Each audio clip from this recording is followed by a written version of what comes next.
Vous savez, ceux qui n'a zongi n'a plus de 30 ans passés.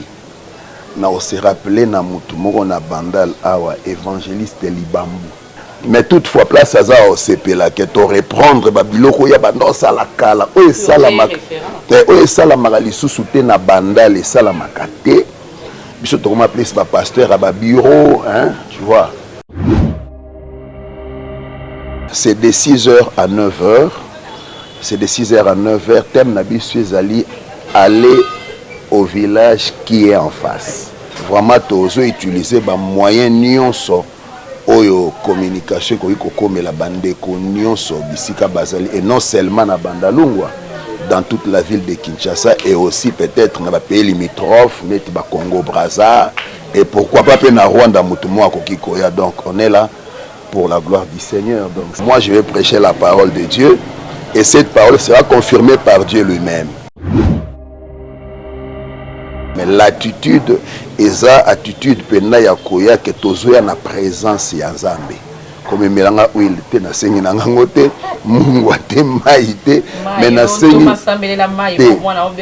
Non, ça peut arriver si Dieu le permet.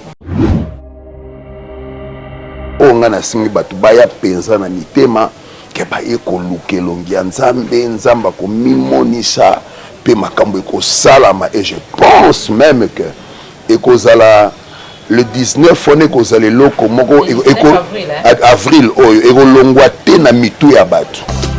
Solidarité Bandal Solba Nazer Jipen Kabongo. Yes. Mbote na balandi nyonso ya magazine Eco pour tous, vous allez pour la tradition des parcours, on a été vous a éveillé pour mituna les luttes au koyangana et pour na bino les luttes au rapport na bino pour mapinda pas aller na activité monene awa na commune ya Bandalungwa précisément na rond-point Beverly tozana elongo kasi na ozalanga mo côté na zali na comprendre ngai otobengi Jipen Nazer Kabongo elongo na yende tokoyeba na kozwa ba précision ya activité wana ekozala mokolo nini et puis ekoleka lolingi nini. En tout cas topesi merci mingi na bio ero dans l'ombre oyo azali kozwa biso maman na caméra soki ozali kotala biso na bandako nde na bisaki bino invité na biso yeyo tozali na ye Thomas. Bonjour. Bonjour maman. Bonne santé. Ouais, Dieu fait grâce, ça va. Lelo toyei kokanga yo ozali na molulu munene oyo obongiseli biso. Oui, bonjour bien-aimés dans le Seigneur, que là où vous êtes, Tata Pambolabino, Salabino Bolamotele, le 19 avril, au rond-point Beverly, à la grande place Foucavé, Togosala Awa, de 6h à 9h, Awa, na rond-point Beverly, na Bandalungwa. Et ce programme, ça peut intéresser toute la ville de Kinshasa. Nous serons là. Nous allons partager la parole du Seigneur et nous allons allumer le feu de la prière. Ici au rond-point Beverly. Et ne manquez pas, soyez nombreux. Que le Seigneur vous bénisse. Bana na Nzambe bazali kotala babitoni mpona nini Thomas aponika kosala ngo awa na rond-point Beverly mikolo bambula etomboki. Est-ce que ozali kobanga te mbola ekoya pe milulu esalami te to bato bayete? Bon, en fait, premièrement, na pesiona nous merci. Ndenge bo pesinga opportunité na s'exprimer quand même par rapport à l'événement Oyo. Le choix porté sur le rond-point Beverly, pour moi, ezali, je dirais même mon village. C'est-à-dire, Sika Oyo Penza na Botami, et Sika Oyo na Koli, et Sika Oyo na Bongoli Mutema, et Sika Oyo, donc toute ma vie, vraiment na lekisi yango mingi, awa na Bandal. Donc je pense que c'est la raison pour laquelle nalingaki na salanano awa libanda. Et après, nous allons voir s'il faut le faire ailleurs. Merci. Donc, nous avons sabana nzambe ke isika na yo obanda isika wana pe okoyeba pe na ko sensibiliser bandeko oyo bayambi nanu Yesu te babongoli motema te à travers évangélisation yo ko sala bakoyeba pe na koya ko rejoindre yo pona ko bongola motema. Oui, je dirais que au Moni Lelo, nous avons l'obligation de le faire. Bah, activité à Buena Bandal et Banda Kosala Makala. Et le constat ongaï na sali et ça que ezala penza li susouté. Et la majorité même ya babisika to banda osala ba activité à l'époque et comment ba bar et comment ba terrasse. Donc je pense que c'est la raison qui m'avait poussé aussi vraiment de faire quelque chose pour le Seigneur. Aussi dans le but au lobby, il y a Batouba Bongo la mitema et Batouba Zolis occasion en plein air. Bon, pour na kozwa penata ya okumisa nzambe ndenge sengeli. Par rapport à Mboula, il est le maître des temps des circonstances. C'est lui qui a inspiré cette date. Ah oui, hein. C'est le même aussi à prendre soin par rapport à temps, par rapport à climat, par rapport à tout ce qui va se passer en ces lieux. D'entre des jeux, Tropé Sambo, Thomas Pidakasongo. Bonjour. Bon Thomas. Ouais, ça va par la grâce de Dieu. Tout le monde a qui le 15 février, quand on est Sika Oyo, mais ils ont une esplanade, donc il y a une salle polyvalente Fouka, Lulu, Minene, 3 heures caca. Il y a prière. On est là qui pour l'école au Congo. Tout le monde peut avoir des résultats dans mon pays. Et puis Sami, de l'eau, on a biso et vu gain de cause. Tout le monde 3 heures voilà. Et ça systématique. Tout ça a inspiration. 3 heures. Non, 3 heures, c'est juste une inspiration. Hein. C'est venu comme ça. Donc, pour l'activité de salarié Awa, la salle polyvalente Foukave. Et bon, à ma grande surprise, pendant que nous avons la présence ensemble, ça me revient encore. 3 heures, on a dans la prière, mais cette fois-ci, l'Ibanda ya salle. Na ici Kobusino Sotoebi rond-point Beverly qui a vraiment une histoire oyo tokobeta par rapport na yango na batu nyonso na banzi peut-être ya Kinshasa mbabisika bazali baebi sika oyo eza na histoire makasi. Et la raison pour laquelle je voulais assez que tous wa tampena na nzambe na 3 heures wana ka ndengo lobi na oyo esika. Toko rappeler que rond-point Beverly oyo na kombo na yango penda sur les ali bongo place du 8 décembre ezali esika wapi commune ya Bandal et Banda. Donc motolo ya Bandalumwa ezali awa esika batiaka première pierre pour na kutonga ba résidence ya liboso na commune ya Bandalumwa. Donc commune ya Bandalumwa et Banda awa na motolo. Toma pita oko luka nini ka pour na Bandal. Activité monene esika motolo ya Bandal et Banda. Po ete yo moko pozali motolo ya Bandalumwa to boni boni. Non, bon, en fait, je dirais, kaka simple coïncidence. Et c'est là aussi une signification. Tu vois, je voulais commencer, bon, reprendre, hein, commencer peut-être, reprendre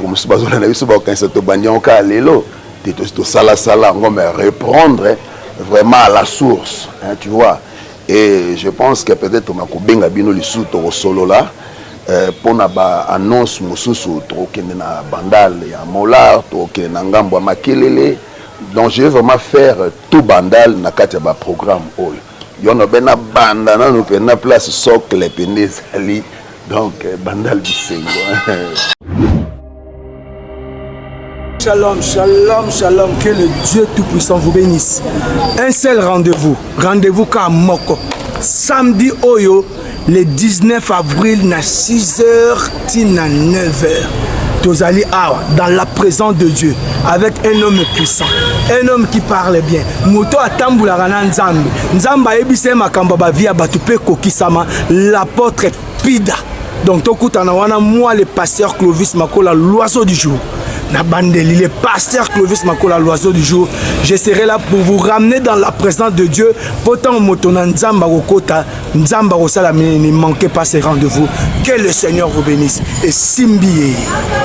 Bitumbalanga e mati niveau e commence nzambe abunda César motonde otindanga kota bitumba ya nzela bitumbali bale mati niveau e commence nzambe abunda César motonde otindanga kota bitumba ya nzela. Ne manquez pas ces rendez-vous. On a symbolier misonanga na ngomba ayo sikalo bikonanga eko nzamboyo yo likia na ngai nasenga na mboka nini ye naluka na ndako nani mama nyonso na bana na ye yanola losambo na ngao nabela nzambe na ngai nabela nzambe na mawa. Un rendez-vous à ne pas manquer.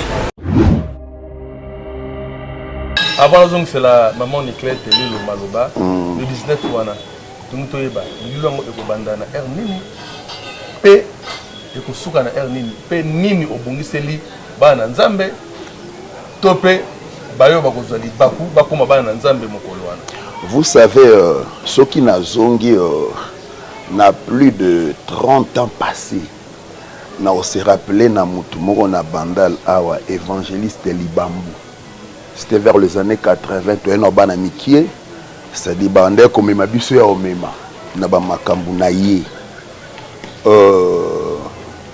Cette fois-ci son azosalango na format on a 1980 mais imagine donc na format on a pena parce que c'est la personne autour clairement na bandal oyo a inspiré qui biso par rapport à ba misala ya libanda net ba municipal, c'est lui qui faisait ça donc l'activité en plein air celui qui faisait ça donc na se rappelé na kanisa qui pays mingi. Et tozwango na format il y a une partie vous avez invité.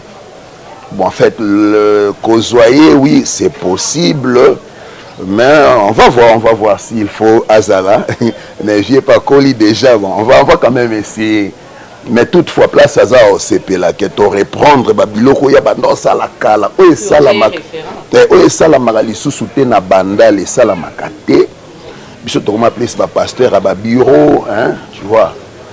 On n'est plus sur le terrain. Moi, je me suis décidé parce qu'il y a de nos frères au Bazano na balabala, il faut les amener dans la foi. Il y a des Selabalemba, il faut qu'on zongi sabango. Donc il y a plein de trucs. Nabamito batebele so kutani na bango. C'est-à-dire aux alanango prière normale dengue salamaka. On aura le temps na ba modération na biso na matéa na ba prières intenses.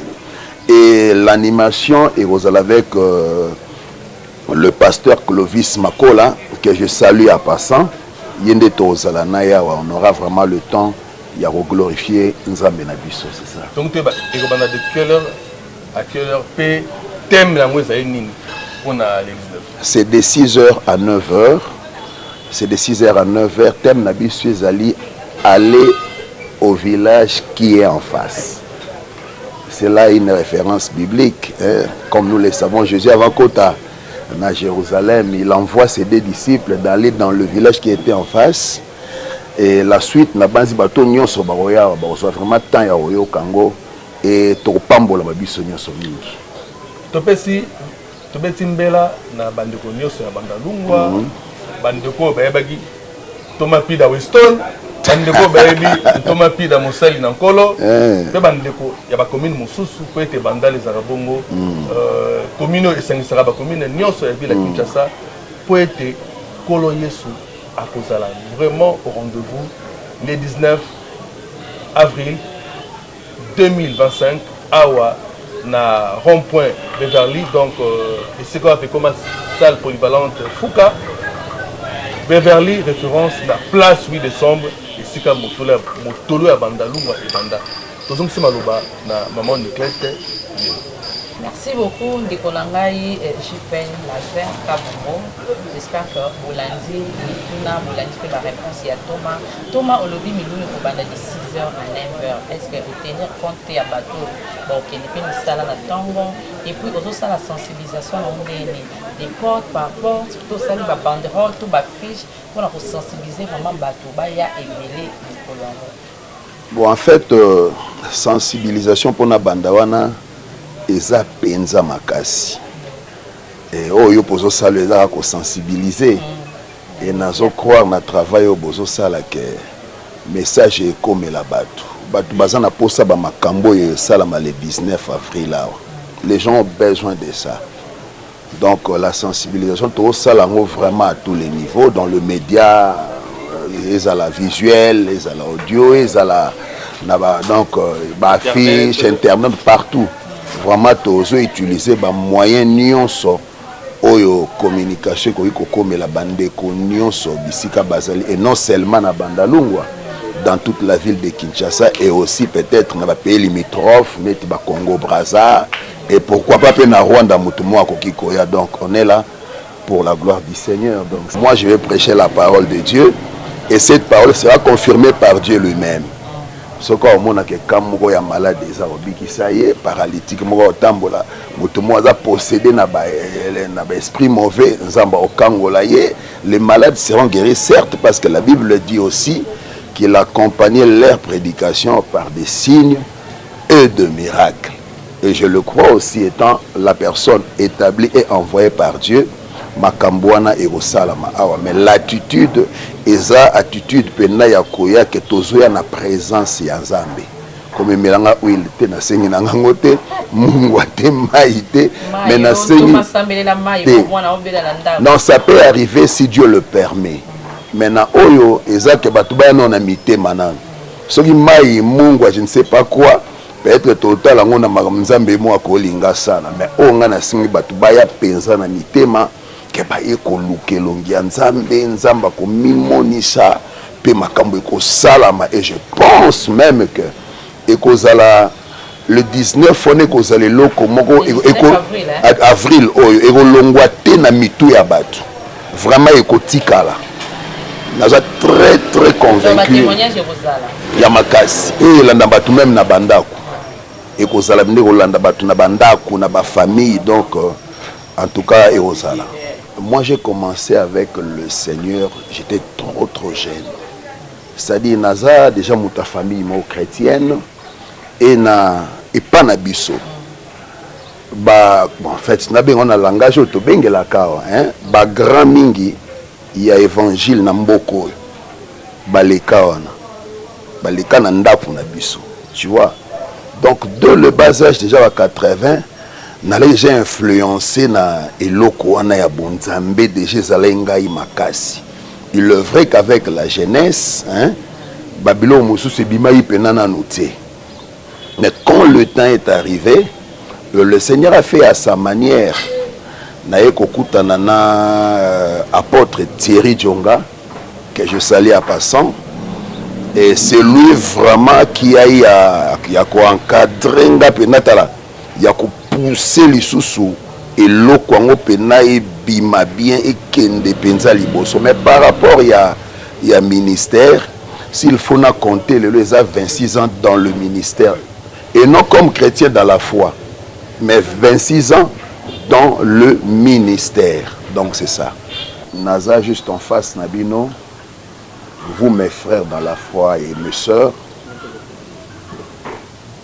On a annoncé bino événement le 19 avril na rond-point Beverly dans la commune de Bandalungwa. Référence 8 décembre. Vraiment, c'est une occasion pour nous tous de se retrouver dans la présence de Dieu. Je pense que Mukolo wana tongo wana oza pena na posa ya otikala nanda kute. Viens en ces lieux. Yakoyoka makambo Nzamba koloba pe boya tobondela et surtout tobondela pona mabota na biso, tobondela pona mboka na biso. Si par les armes tokoko bikisa mboka, par la prière aussi tokoko bikisa mboka. Venez nombreux, venez nombreux. Vraiment la porte est grandement ouverte pour tout le monde. Toza à 2 semaines de l'événement, ce que zana likanisi okoko poussa na opesa, n'hésitez pas de le faire. Vraiment le rendez-vous est pris pour ce 19 avril 2025 de 6h à 9h au rond-point Beverly, Bandalungwa Bisengo. Toza na 081 69 71 072. 081 69 71 072. Soko bengi facilement oko atteindre ba service na biso ezawana pona koyeba ndeni ni rotambusa makambo. Une fois encore Nzambe apambola bino, merci. Et voilà, fidèles téléspectateurs, donc on est vraiment dans ce cas, un message Thomas PC, Ndekonangaï, JPN Nazar Kaboumopé APC, Bissonion se rendez-vous à Moko le 19 avril à Narompoint Beverly, na commune ya Bandalungwa, donc il y a Ebele, na Tongwana, le quoi qu'il matinal, dans le quoi matinal de Bimi, Toye, Koki Sanzambe. Si ba 9h to zongi et kozala le coup pour nzambe to kozala vraiment béni pour le mois d'avril oyo matonzi mingi na bino nyonso o besoin ki ba kwa kolanda biso. Shalom, shalom, shalom, que le Dieu tout-puissant vous bénisse. Un seul rendez-vous ka moko samedi oyo le 19 avril na 6h tina 9h. Tozali awa dans la présence de Dieu avec un homme puissant, un homme qui parle bien. Moto atambula kana nzambe. Nzambe ayebise makambo ba via batupe kokisama l'apôtre Pida. Donc tokutana wana moi le pasteur Clovis Makola l'oiseau du jour.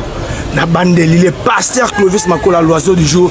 Je serai là pour vous ramener dans la présence de Dieu. Pourtant motona nzamba kokota, nzamba kosala ne manquez pas ces rendez-vous. Que le Seigneur vous bénisse et simbiye.